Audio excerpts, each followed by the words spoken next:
যীশুখ্রিস্ট যখন জীবিত ছিলেন, তিনি তার মৃত্যুর সাথে সাথে মৃত্যু থেকে জীবিত হওয়ার বিষয়েও বেশ কয়েকবার ভবিষ্যবাণী করেছিলেন। তিনি বলেছিলেন, দেখো, আমরা জেরুসালেমে যাচ্ছি, আর মনুষ্যপুত্র প্রধান যাজক ও অধ্যাপকগণের হস্তে সমর্পিত হইবেন, এবং তাহারা তাহার প্রাণদণ্ড বিধান করিবে এবং পরজাতীয়দের হস্তে তাহাকে সমর্পণ করিবে, আর তাহারা তাহাকে বিদ্রূপ করিবে, তাহার মুখে থুতু দিবে, তাহাকে কোড়া মারিবে ও বধ করিবে, আর 3 দিন পরে তিনি আবার উঠিবেন।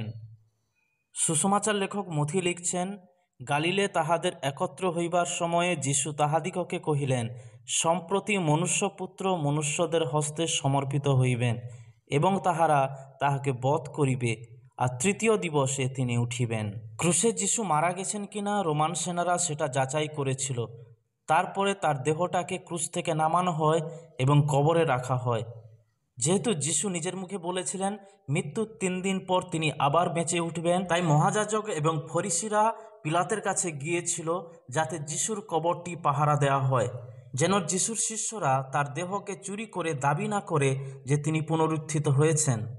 তাই মহাযাজক এবং তার সেনাদল সেই পাথরে মুদ্রাঙ্ক করিয়া কবর পাহারা দিতে লাগিল। কিন্তু আশ্চর্য ঘটনাটি ঘটেছিল রবিবার দিন প্রত্যুষে, সপ্তাহের প্রথম দিন। যোহন রেকর্ড করেছেন, সপ্তাহের প্রথম দিন প্রত্যুষে অন্ধকার থাকতে থাকতে মগদলিনী মরিয়ম কবরের নিকটে যান, আর দেখেন কবর হইতে পাথরখানা সরানো হইয়াছে। লুক লিখছেন, ভিতরে গিয়া প্রভু যীশুর দেহ দেখিতে পাইলেন না। তখন তাহারা ভীত হইয়া ভূমির দিকে মুখ নত করিলে সেই 2 ব্যক্তি তাহাদিগকে কহিল, মৃতদের মধ্যে জীবিতের অন্বেষণ কেন করিতেছ? তিনি এখানে নাই, কিন্তু উঠিয়াছেন। গালিলে থাকিতে থাকিতে তিনি তোমাদিগকে যাহা বলিয়াছিলেন তাহা স্মরণ করো। মহিলারা দৌড়ে গিয়ে শিষ্যদেরকে খবর দেয়, আর শিষ্যরা এসে দেখে সত্যি কবরটা খালি রয়েছে, যিশুর দেহ সেখানে নাই। তারপর যিশু স্বয়ং শিষ্যদের সাথে আবির্ভূত হন এবং তার পুনরুত্থানের প্রমাণ তিনি প্রদান করেন, যা পরবর্তীতে তাদের বিশ্বাস এবং চিন্তাধারাকে সম্পূর্ণ পরিবর্তন করে দিয়েছিল। প্রভু যীশু খ্রিস্টের এই পুনরুত্থান কেন গুরুত্বপূর্ণ? পুনরুত্থান আমাদের বিশ্বাসের মূল ভিত্তি।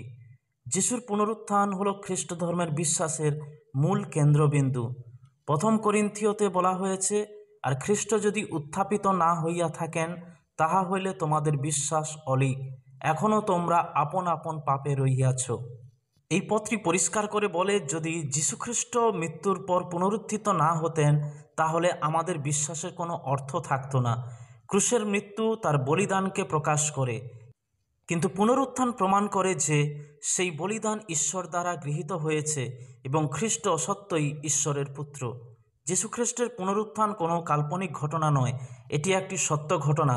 তাই আমরা বিশ্বাস করি যীশুখ্রিস্ট আমাদের পাপের জন্য মরিলেন এবং ঈশ্বর তাকে জাস্টিফাই করার জন্য 3য় দিনে মৃত্যু থেকে উঠিয়েছেন। যিশুর পুনরুত্থান আমাদের পাপমুক্ত জীবনের নিশ্চয়তা দিয়েছে। রোমীয় 4:25 বলছে, সেই যিশু আমাদের অপরাধের নিমিত্ত সমর্পিত হইলেন এবং আমাদের ধার্মিক গণনার নিমিত্ত উত্থাপিত হইলেন। পুনরুত্থানই প্রমাণ করে যে যীশুখ্রিস্টের মৃত্যু আমাদের পাপ ক্ষমার উপযুক্ত মূল্য। তিনি কেবল মরেননি, বরং মৃত্যুকে জয় করে উত্থিত হয়েছেন, যাতে আমরা আশ্বাস পেতে পারি যে আমাদের পাপ ক্ষমা হয়েছে, আমরা ধার্মিক হয়েছি এবং এটি পুনরুত্থানের শক্তিতে সম্ভব হয়েছে। প্রভু যিশুর পুনরুত্থান হলো আমাদের ভবিষ্যতের প্রতিশ্রুতি।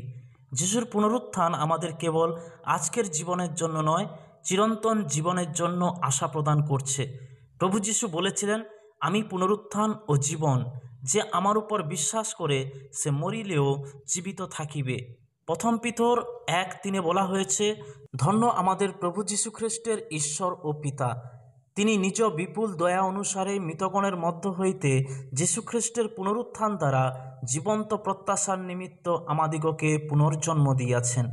যিশুর পুনরুত্থান আমাদের এই প্রতিশ্রুতি দেয় যে যারা তাকে অনুসরণ করে, তার বিশ্বাস করে, তারা একদিন তার মতো পুনরুত্থিত হবে এবং তাদের কাছে মৃত্যুটা শেষ কথা নয়, কিন্তু মৃত্যুর পরেও রয়েছে আর একটা জীবন, আর তারা যিশুকে বিশ্বাস করার জন্য সেই জীবনে প্রবেশ করতে চলেছে, আর এটা যিশুর পুনরুত্থানের শক্তিতে এসেছে।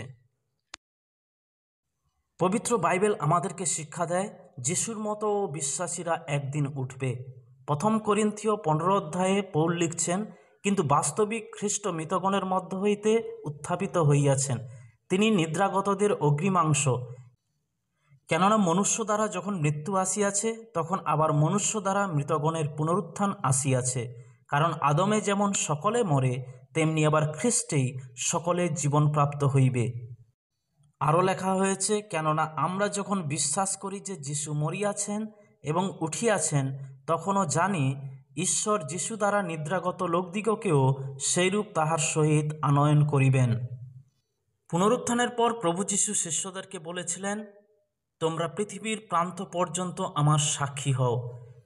পিতা যেমন আমাকে প্রেরণ করিয়াছেন, তেমনি আমিও তোমাদেরকে প্রেরণ করছি। অতএব তোমরা গিয়া সমুদয় জাতিকে শিষ্য করো, পিতা, পুত্র ও পবিত্র আত্মার নামে বাপ্তাইজ করো।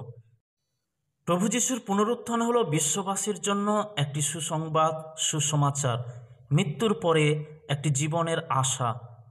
তাই পুনরুত্থিত যিশুর কথা প্রচার করার জন্য যিশু তার শিষ্যদেরকে আদেশ দিয়েছিলেন। তিনি যেমন প্রতিজ্ঞা করেছেন, আমি পুনরুত্থান ও জীবন, যে আমাতে বিশ্বাস করে সে মরিলেও জীবিত থাকিবে।